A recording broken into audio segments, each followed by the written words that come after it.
Hello बच्चों, कैसे हैं आप लोग। आप लोगों का स्वागत है एमटीसी क्लासेस में।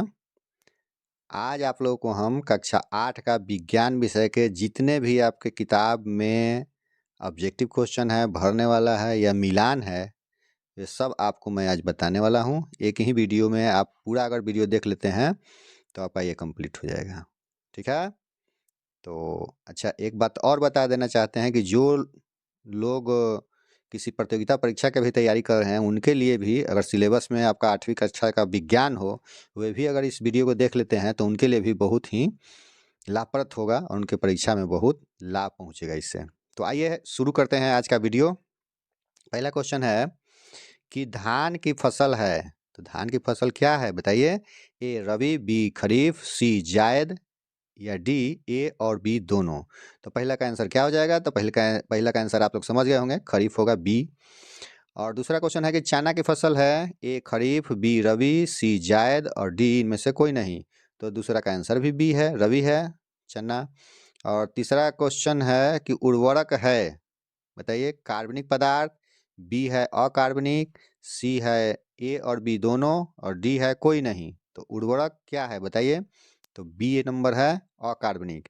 सी है खरपतवार हटाने को के कहते हैं, क्या कहते हैं उसको, खरपतवार हटाना क्या कहलाता है। ए जुताई, बी सिंचाई, सी निराई या डी कटाई। तो चौथा का क्या हो जाएगा, चौथा का सी हो जाएगा, निराई इसको कहा जाता है। 5 नंबर क्वेश्चन कह रहा है कि अनाज का भंडारण किया जाता है, ए जूट के बोरों में, बी धातु के पात्रों में, सी कोठियों में या डी एफसीआई गोदामों में या ई इनमें से कोई नहीं, इनमें से सभी बताइए। अगर 5 ऑप्शन दिया हुआ रहे तो कौन सा होगा बताइए। तो इसका ई ऑप्शन मैंने सब सही है। जूट के बोरा में भी दिया जाता, रखा जाता है, या धातु के पात्र में भी रखा जाता है, कभी कभी बड़ा बड़ा ड्राम में रखा जाता है, पुराने लोग कोठी बना करके रखते थे, या एफसीआई सरकार गोदाम में भी रखता है। तो ये सभी सही है।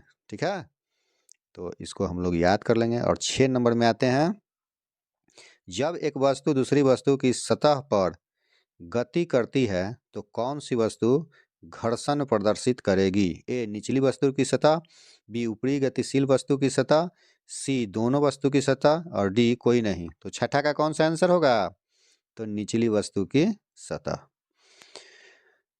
7 नंबर क्वेश्चन कर रहा है कि सूक्ष्म जीव को परपोषी में गुणन करता है, ए जीवाणु, बी कवक, सी प्रोटोजोआ और डी विषाणु। तो इस सातवां का कौन सा होगा बताइए। सातवां का डी हो जाएगा आपका, विषाणु। आइए 8 नंबर क्वेश्चन हम लोग देख लेते हैं। 8 नंबर कह रहा है कि दूध को दही में बदलने वाला सूक्ष्म जीव है, ए प्लेज्मोडियम, बी यीस्ट, सी शैवाल और डी लैक्टोबैसिलस। तो ये चारों में से कौन होगा बोलो। चारों में से लैक्टोबैसिलस हो जाएगा आपका। 9 नंबर है कि मलेरिया रोग का कारण है, ए प्रोटोजोआ, बी विषाणु, सी जीवाणु और डी कवक। तो 9 नंबर का हो जाएगा ए प्रोटोजोआ। 10 नंबर है कि चीनी को अल्कोहल में परिवर्तित करने वाला प्रक्रम है, ए संदूषण, बी किण्वन, सी परिरक्षण और डी संक्रमण। तो 10 नंबर का क्वेश्चन कौन सा आंसर कौन सा हो जाएगा, तो बी हो जाएगा आपका, किण्वन।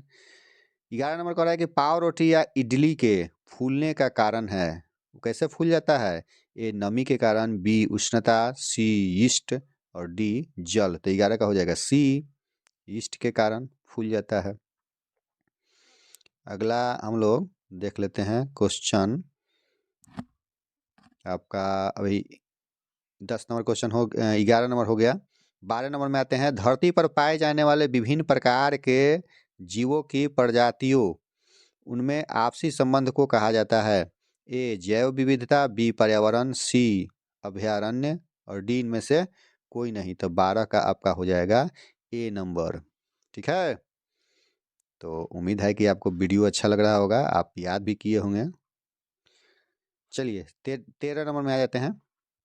अभयारण्य एवं राष्ट्रीय उद्यान में मना है, ये बना है, क्या बना है, कृषि, बी चारागाह, सी शिकार, डी उपयुक्त सभी। तो ये चारों में से कौन सा हो जाएगा, 13 का डी हो जाएगा। 14 नंबर है कि निम्न में से कौन से जंतु विलुप्त होते जा रहे हैं, ए बाघ, बी गैंडा, सी ब्लू व्हेल और डी उपरोक्त सभी। तो 14 का कौन सा हो जाएगा? 14 का डी सही हो जाएगा। सब जो है ये विलुप्त के कगार पर है।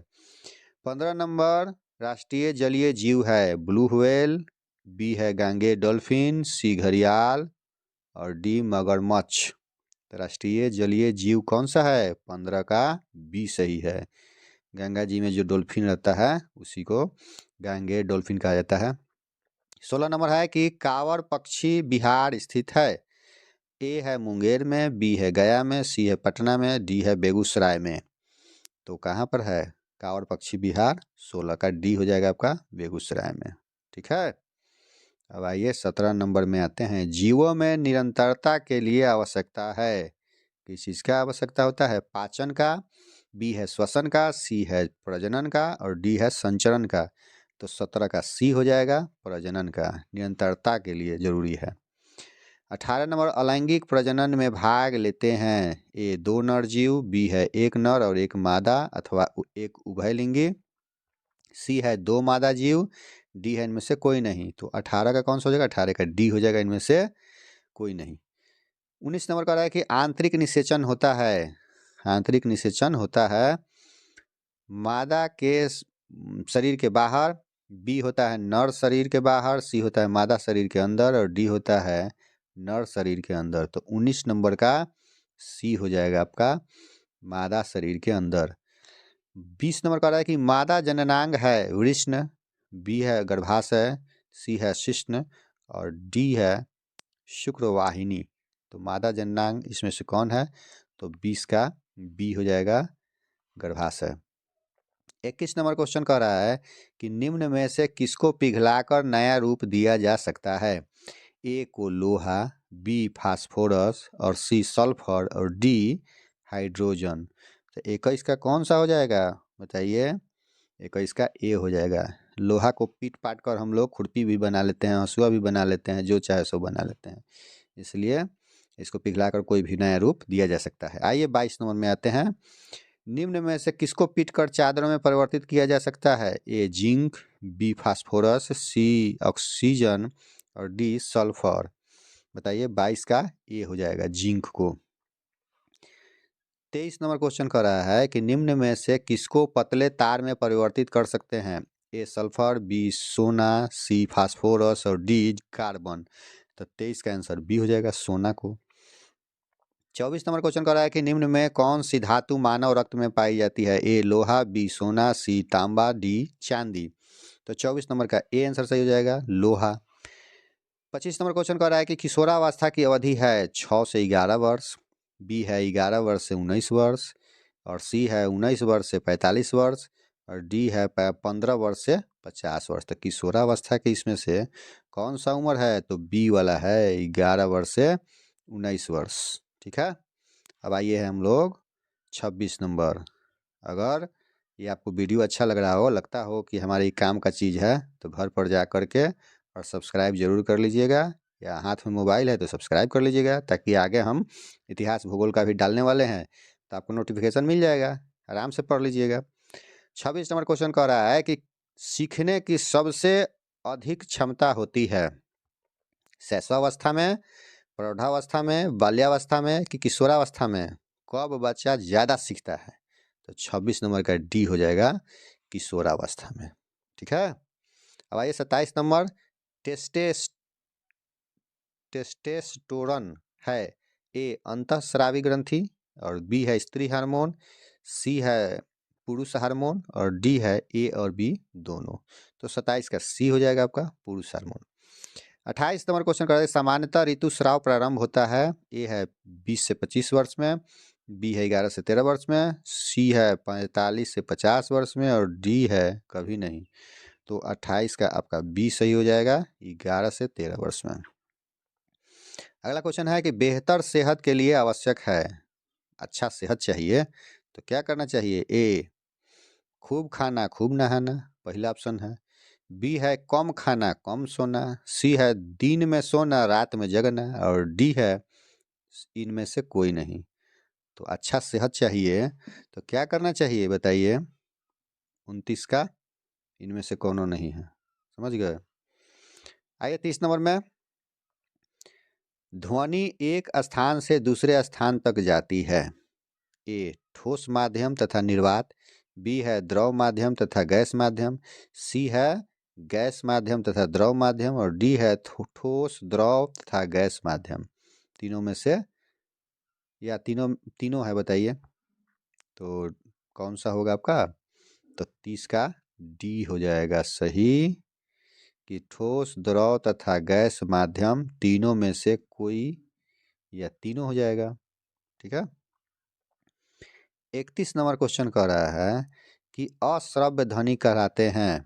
अश्रव्य ध्वनि ए 20 हर्ट्ज से कम आवृत्ति, बी है 20,000 हर्ट्ज से अधिक आवृत्ति, सी है 20 हर्ट्ज से 20,000 हर्ट्ज के बीच की आवृत्ति और डी कोई नहीं। तो 31 का आपका ए हो जाएगा सही, 20 हर्ट्ज से कम आवृत्ति। 32 नंबर क्वेश्चन कह रहा है कि किसी कंपित वस्तु का अपनी माध्य स्थिति से दोनों ओर अधिकतम दूरी तक का विस्थापन कहलाता है। क्या कहलाता है? ए है आवृत्ति, बी है आयाम और सी है आवर्तकाल, डी है तारत्व। तो 32 का आंसर बी सही हो जाएगा आपका, आयाम। अब आइए भरने वाला क्वेश्चन अब आ रहा है। 33 नंबर से क्या क्या भरेंगे हम लोग, इसको ऑब्जेक्टिव में भी कन्वर्ट कर देता है, कभी कभी दे देगा और 4 ऑप्शन दे देगा, जो भरने वाला है वो भी उसी में रहेगा, तो उसको मार दीजिएगा, जानिएगा तब ना। 33 नंबर क्वेश्चन कर रहा है कि वह न्यूनतम तापमान जिस पर कोई पदार्थ जलना प्रारंभ करता है उस पदार्थ का डैश कहलाता है। क्या कहलाता है? ज्वलन ताप। इसमें भर दीजिएगा 33 में ज्वलन ताप। 34 नंबर क्वेश्चन कह रहा है कि डैश कमरे के ताप पर आग पकड़ लेता है। 34 नंबर में कह रहा है कि उसमें भराएगा कि सफेद फास्फोरस कमरे के ताप पर भी आग पकड़ लेता है। इसमें सफेद जो फास्फोरस होता है, ठीक है, सफेद फास्फोरस जो होता है वह कमरे के तापमान पर भी आग पकड़ लेता है। और 35 नंबर क्वेश्चन कह रहा है कि मोम एक हाइड्रोकार्बन है जो डैश और डैश से मिलकर बनी होती है। तो आपका ये जो 35 नंबर क्वेश्चन है वो हाइड्रोजन और कार्बन ये दोनों से मिलकर के बनी होती है। तो उसमें भर दीजिएगा मोम एक हाइड्रोकार्बन है जो पहलका में हाइड्रोजन और दूसरा में कार्बन से मिलकर बनी होती है। और 36 नंबर में आते हैं हम लोग। 36 नंबर क्वेश्चन कह रहा है कि ईंधन के जलने पर डैश और डैश बनता है। ईंधन के जलने पर 36 नंबर में क्या क्या बनता है? तो नाइट्रोजन और सल्फर ऑक्साइड बनता है। तो इसमें नाइट्रोजन लिख दीजिएगा, इसमें सल्फर ऑक्साइड लिख दीजिएगा, हो गया काम। आइए 37 नंबर में चलते हैं। पेट्रोल का ज्वलन ताप केरोसिन के ज्वलन ताप से डैश होता है। तो 37 का क्या होगा? कम होता है। समझ गए? अब आइए आगे हम लोग आ जाते हैं। 38 नंबर में सजातीय आवेग एक दूसरे को डैश करते हैं। तो 38 नंबर में क्या करते हैं? विकर्षित करते हैं। तो इसमें विकर्षित भर देंगे हम। 39 नंबर कह रहा है कि विजातीय आवेश एक दूसरे को डैश करते हैं। तो 39 में आकर्षित करते हैं, इसमें भर देंगे, ठीक है।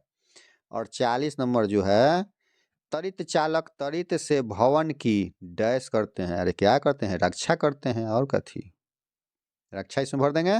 आइए 41 नंबर भूकंप की तीव्रता, 41 नंबर जो है भूकंप की तीव्रता का मापन डैश स्केल से किया जाता है। जब भूकंप से पृथ्वी हिलता है ना तो उसको क्या चीज से मापा जाता है? बताइए। 41 नंबर रिएक्टर से, रिएक्टर स्केल से उसको मापा जाता है। तो इसमें भर देंगे उसको।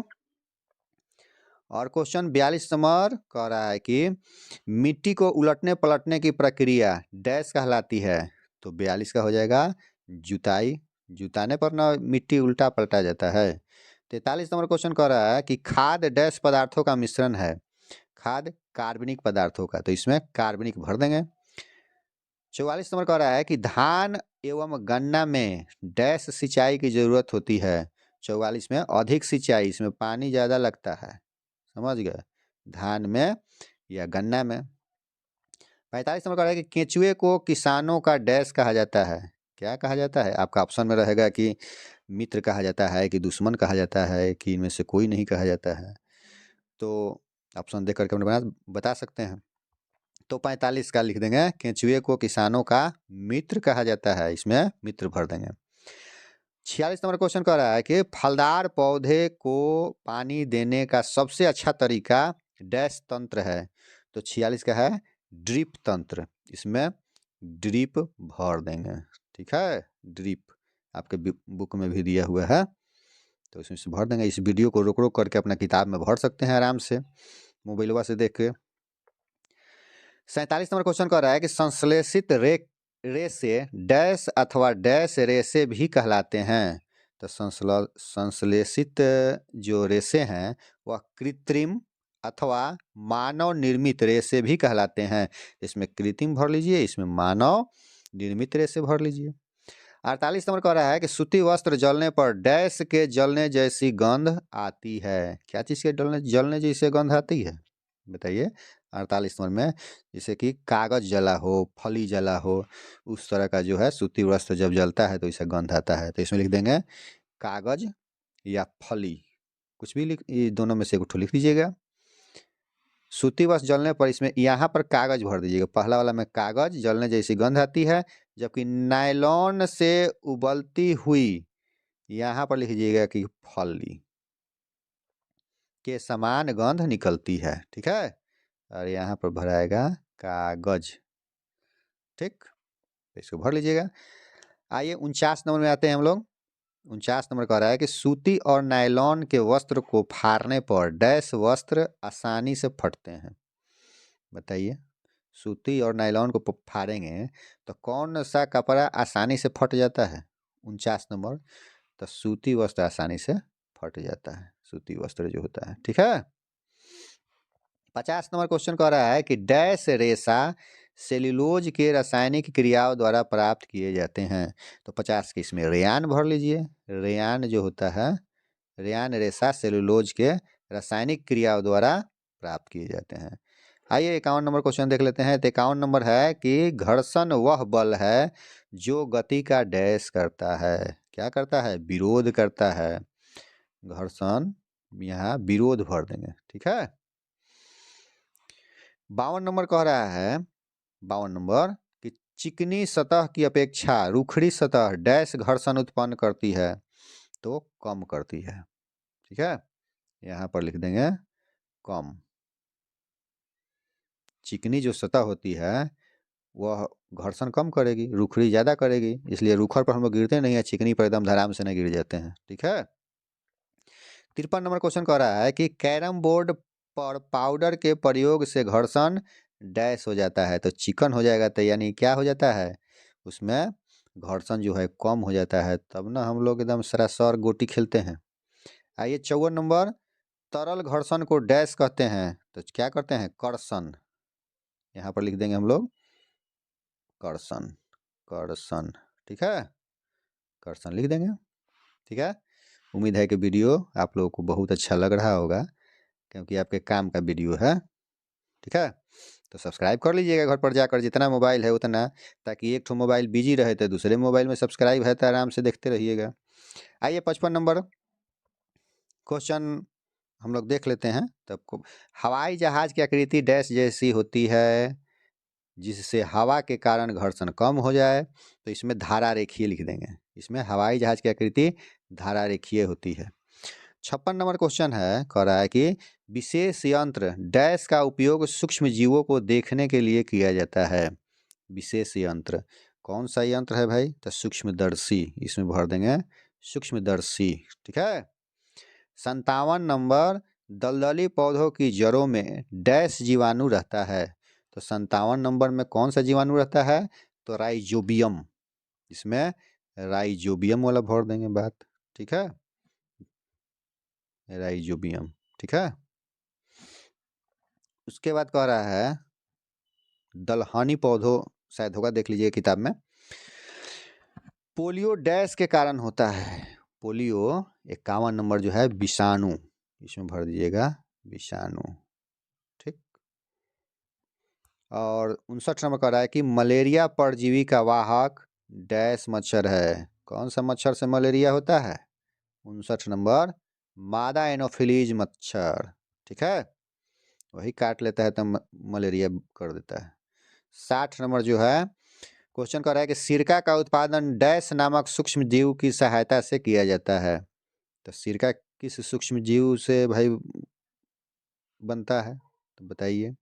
तो 60 का जो हो जाएगा यीस्ट से। क्या हो जाएगा? यीस्ट।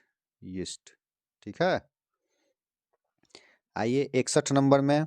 61 नंबर कह रहा है कि ठोस द्वारा केवल डैश दिशा में दाब आरोपित किया जाता है। तो 61 का क्या हो जाएगा? नीचे की दिशा में, ठीक है, उसमें नीचे की भर दीजिएगा।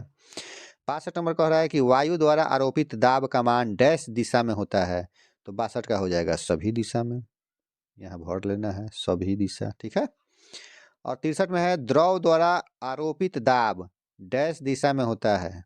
तो द्रव द्वारा आरोपित दाब किस दिशा में होता है बताइए। इसमें भी सभी दिशा हो जाएगा, ठीक है, याद कर लीजिएगा।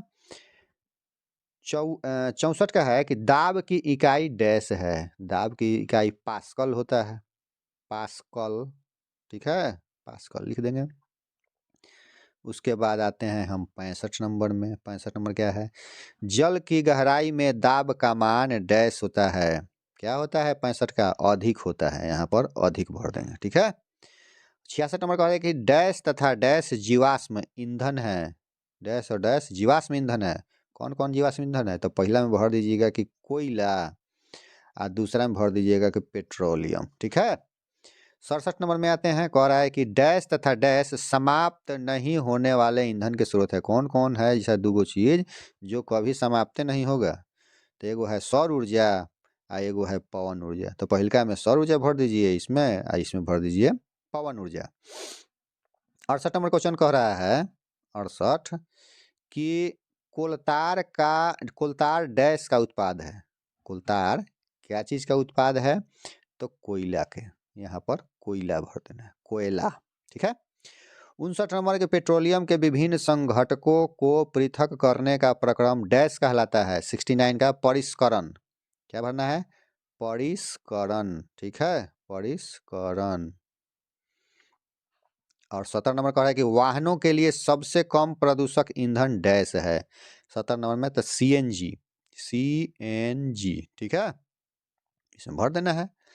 71 नंबर कह रहा है कि किसी बिलियन में विद्युत धारा प्रवाहित होने पर डैश प्रभाव उत्पन्न होता है। कौन सा प्रभाव? तो चुंबकीय प्रभाव, इसमें चुंबकीय भर देंगे, ठीक है। अगला क्वेश्चन में आते हैं 72 नंबर में कि वांछित धातु को किसी पदार्थ पर निक्षेपित करना डैश कहलाता है। क्या कहलाता है? विद्युत लेपन। यहाँ लिखना है विद्युत लेपन, ठीक है, लेपन भर दीजिएगा। अब आइए हम लोग चलते हैं 73 नंबर में। नमक मिले जल में विद्युत धारा प्रवाहित होने पर ऑक्सीजन डैश टर्मिनल पर और हाइड्रोजन डैश टर्मिनल पर मिलता है। तो जो ऑक्सीजन है वह धन, यहाँ पर धन भर देना है, धन टर्मिनल पर, और हाइड्रोजन जो है वह ऋण टर्मिनल पर, तो यहाँ ऋण भर देना है, ठीक है। आइए 74 नंबर में आते हैं। 74 नंबर में कह रहा है कि विद्युत चालन करने वाला अधिकांश द्रव डैश डैश और डैश के विलयन होते हैं। तो भर देंगे अम्ल, इसमें अम्ल, इसमें भर देंगे क्षार, और इसमें भर देंगे लवण, ल व आटा वर्गी न, हो गया। अब आते हैं 75 नंबर में। कह रहा है कि 75 नंबर कह रहा है कि डैश को विश्व जैव विविधता दिवस मनाया जाता है। किस तारीख को बताइए? तो प्रतिवर्ष 22 मार्च को। 22 मार्च को हम लोग, 22 मई को, याद रखिएगा, प्रतिवर्ष 22 मई को विश्व जैव विविधता दिवस मनाया जाता है। याद रहेगा ना? आइए 76 नंबर में आते हैं हम लोग। देश का प्रथम राष्ट्रीय पार्क है डैश। कौन सा राष्ट्रीय पार्क है देश का बताइए? जिम कार्बेट पार्क, उसमें भराएगा, इसमें जिम कार्बेट पार्क, ठीक है, इसमें भर देना है। आई 77 नंबर की संकटापन्न प्रजातियों की सूची या अभिलेख डैश पुस्तक में रहता है। माने जो विलुप्त होने वाला है, तो उन सभी प्रजातियों की सूची कौन सा पुस्तक में रहता है? तो रेड डाटा में, इसमें भर देंगे रेड डाटा, रेड डाटा, ठीक है। 78 नंबर कह रहा है 78 कि प्रवासी पक्षी सुदूर क्षेत्रों से डैश परिवर्तन के कारण पलायन करते हैं। 78 तो जलवायु परिवर्तन, ठीक है, यहाँ लिख देंगे जलवायु परिवर्तन, तो इसको अपना लिख लीजिएगा। आइए 79 में हम लोग आते हैं। फर्न, शैवाल, जिंको, साइकैड आदि डैश पौधे हैं। ये कौन सा पौधा है 79? तो ये सब है विलुप्त होने वाले पौधे हैं, समझ गए ना, ये सब कुछ दिन में समाप्त हो जाएगा। 80 नंबर है कि शूटिंग स्टार वास्तव में डैश नहीं है, यानी कि तारा नहीं है, ठीक है, शूटिंग स्टार वास्तव में तारा नहीं है।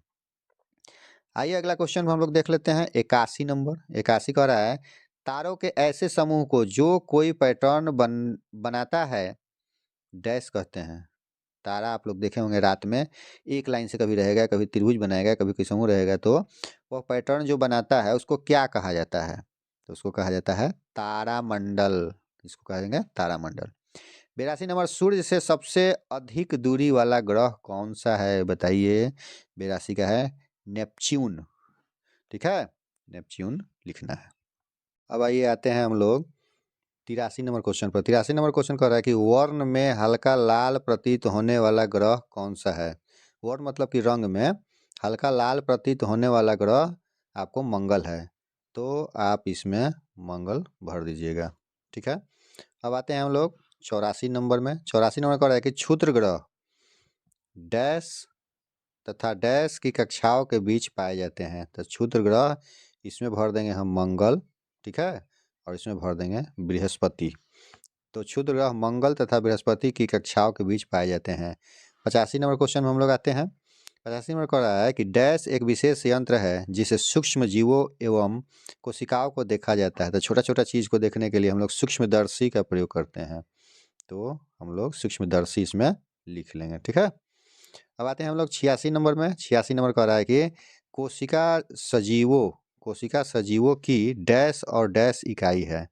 कौन सा इकाई है? तो इसमें भर देंगे संरचनात्मक, संरचनात्मक,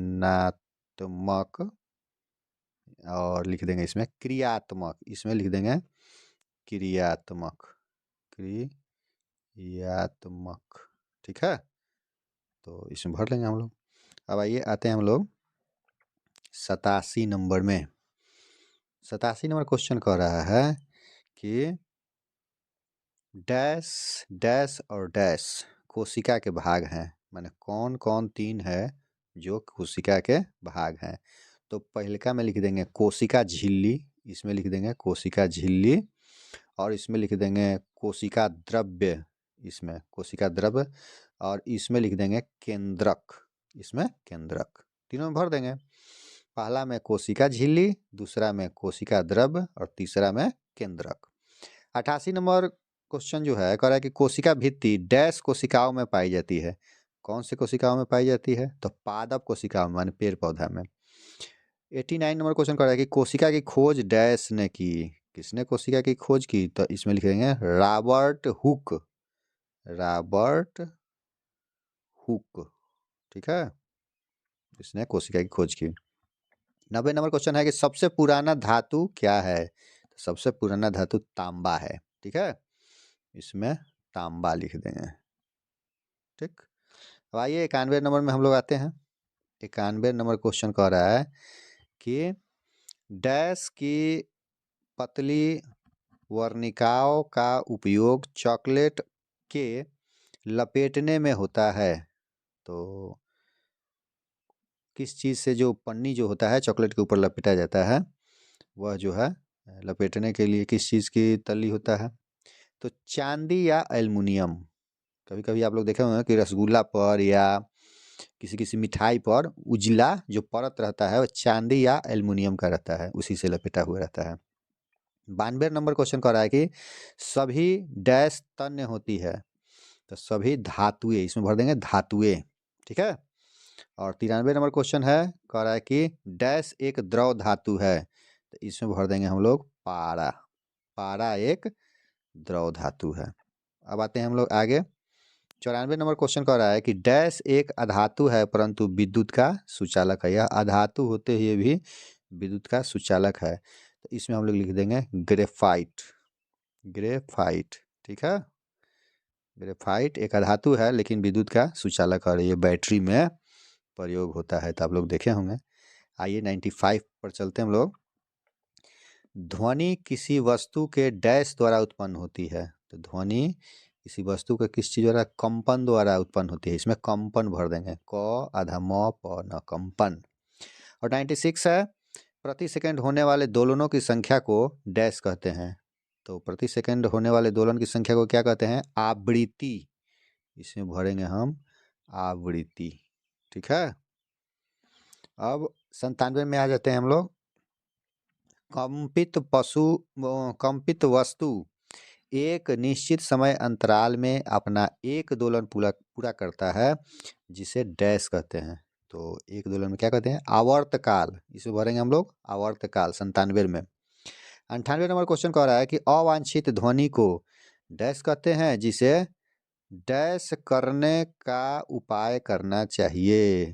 तो अवांछित ध्वनि को शोर कहते हैं। यहाँ पर शोर भर देंगे और शोरगुल को जो है कम करने का, यहाँ कम लिख देंगे, कम करने का उपाय करना चाहिए, ठीक है ना। शोरगुल किसको अच्छा लगता है? किसी को भी नहीं। आइए 99 में मिलान एक ठो लाते हैं, देख लेते हैं हम लोग। तो मिलान कैसे? जैसे दिया हुआ है खरीफ फसल, दो में रबी फसल, सी में 3 में रासायनिक उर्वरक, उसके बाद कार्बनिक खाद, हार्वेस्टर। तो किस चीज़ से जो है संबंधित है? यूरिया एवं सुपर फास्फेट। इधर भी दिया हुआ है ABCDE। तो पहले देख करके समझ लेंगे और देखेंगे कि खरीफ फसल जो है वह इसमें से किससे संबंधित है। तो खरीफ फसल तो जानते हैं हम लोग कि धान एवं मक्का को कहते हैं, तो उसमें मिला दिए। उसके बाद दूसरा नंबर है रबी फसल। कौन है भाई? तो रबी फसल तो हम लोग जानते हैं ना कि दूसरा के ई हो गया, गेहूँ चना मटर। और तीसरा जो है रासायनिक उर्वरक, तो रासायनिक उर्वरक तीसरा का ए हो जाएगा आपका।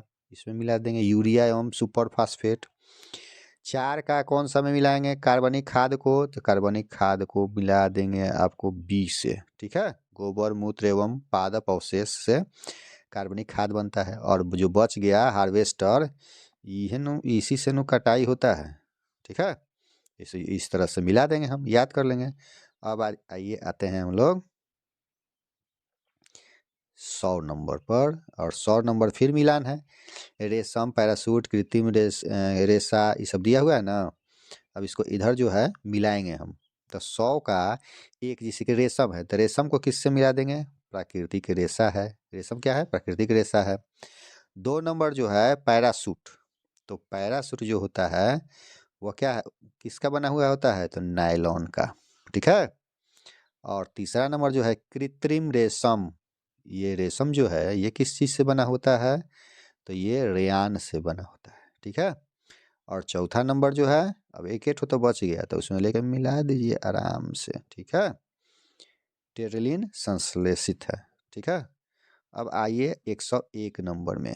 तो 101 नंबर कह रहा है कि मिलान करे वैसा ही। तो आइए मिलान कर लेते हैं हम लोग। गुरुत्वाकर्षण बल। तो गुरुत्वाकर्षण बल को किससे मिलाएंगे? तो गुरुत्वाकर्षण बल को बी से मिला देंगे। सेव का पेड़ से टूट कर नीचे गिरना, ये किसके कारण होता है? गुरुत्वाकर्षण बल के कारण, क्योंकि जमीन में गुरुत्वाकर्षण बल होता है, अपनी तरफ खींच लेता है उसको। और दूसरा नंबर जो क्वेश्चन है, दूसरा है विद्युत बल। तो विद्युत बल को हम लोग विद्युत बल को ई से मिलाएंगे। कागज के टुकड़े का आकर्षित होना, ये विद्युत बल के कारण होता है।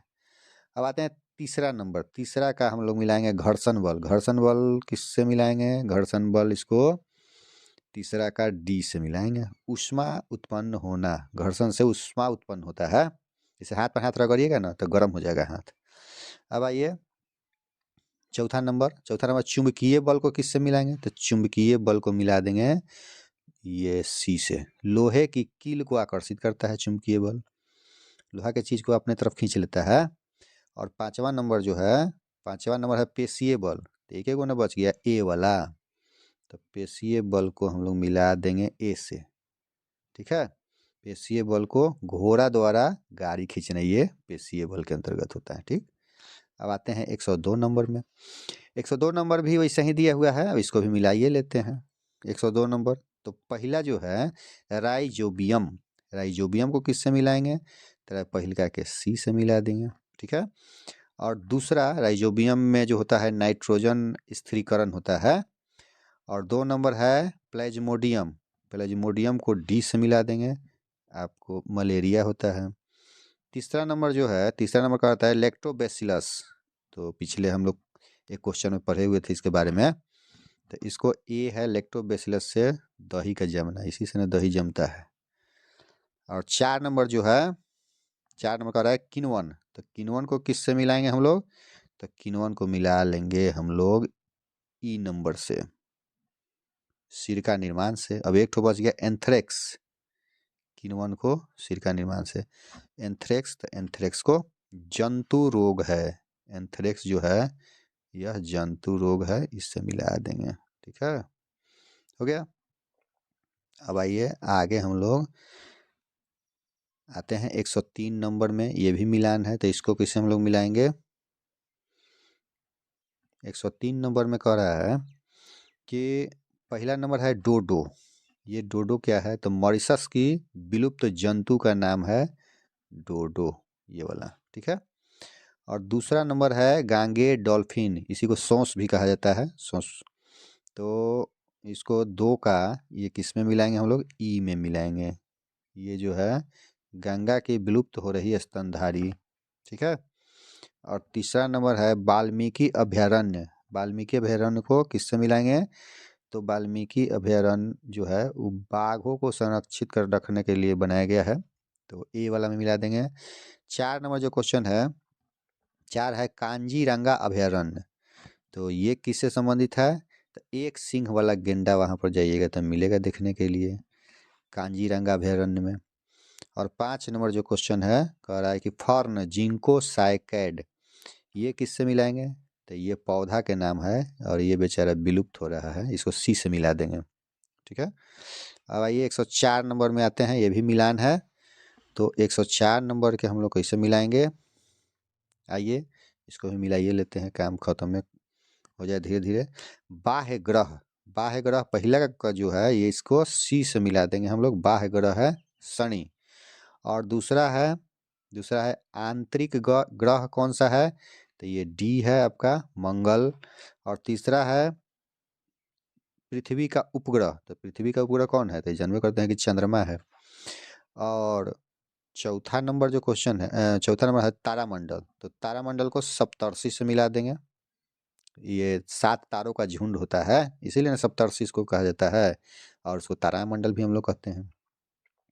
अगला क्वेश्चन है कि आर्यभट्ट, आर्यभट्ट किससे, तो ये इन्होंने कृत्रिम उपग्रह बनाया था, तो इनको इधर से ला करके मिला देते हैं। ठीक है। अब आइए हम लोग 105 नंबर का भी मिलान कर लें। तो 105 नंबर में है कि कौन किस चीज़ में उपयोग होता है, तो सोना जो है 105 नंबर, सोना जो है ये क्या चीज़ में आता है, तो एक का डी, सोना से क्या बनता है, आभूषण गहना हुना। 2 नंबर जो है कह रहा है कि आयरन, आयरन से क्या होता है, तो आयरन से मशीन बनता है, मशीनें बनती है। ठीक है। और उसके बाद 3 नंबर एल्युमिनियम, एल्युमिनियम से क्या होता है, तो एल्युमिनियम से सी नंबर खाद्य सामग्री लपेटा जाता है। और 4 नंबर कह रहा है कार्बन, तो कार्बन कौन काम में आएगा, तो ईंधन के काम में आएगा। और 5 नंबर तांबा, तांबा से क्या होगा भाई, तो तांबा से हम लोग बिजली के तार बनाते हैं, बिजली के तार तांबा से बनाते हैं। और 6 नंबर तो एक ठो बचिए गया, तो 6 नंबर पारा, यानी कि थर्मामीटर, जब बुखार उखार होता है तो यह पारा ऊपर जो है चढ़ जाता है और ये थर्मामीटर में मिला देंगे हम लोग। ठीक है। अब आते हैं 106 नंबर में। 106 नंबर कह रहा है कि शुक्राणु, अंडाणु, हार्मोन, शिशु, ये सब दिया हुआ है और मिलाना है, और यही आखिरी क्वेश्चन है। तो आइए इसको भी हम लोग देख लेते हैं। आइए शुक्राणु को किससे मिलाएंगे, तो एक के डी से मिला देंगे, और दूसरा के ए से मिला देंगे, अंडाणु को अंडाशय से मिला देंगे, तीसरा को मिला देंगे हम लोग बी से, हार्मोन को अंतःस्रावी ग्रंथि, और 4 को सी से मिला देंगे, 4 को सी से मिला देंगे। इतना काम हम लोग कर लिए। तो अच्छी शिक्षा चाहिए तो एमटीसी से जुड़े। बीता हुआ समय तो लौट करके नहीं आता है, लेकिन आप लोगों को जो समय अभी है उसका सदुपयोग करना चाहिए। तो इतना समय तक हमारा वीडियो देखें, उम्मीद है आप लोगों को अच्छा लगा होगा और आप लोग बेहतर तैयारी से कर पाएंगे, आपका भविष्य अच्छा हो। और आप लोग जा करके ज़रूर मोबाइल पर सब्सक्राइब कर लीजिएगा, ताकि अगला वीडियो भी हम डालें तो जल्दी से आप पर नोटिफिकेशन पहुंच जाए। इतना देर तक वीडियो देखे आप, बहुत ध्यान से पढ़े, किताब निकाल करके आपने उसको देखा। वीडियो देखने के लिए बहुत बहुत धन्यवाद।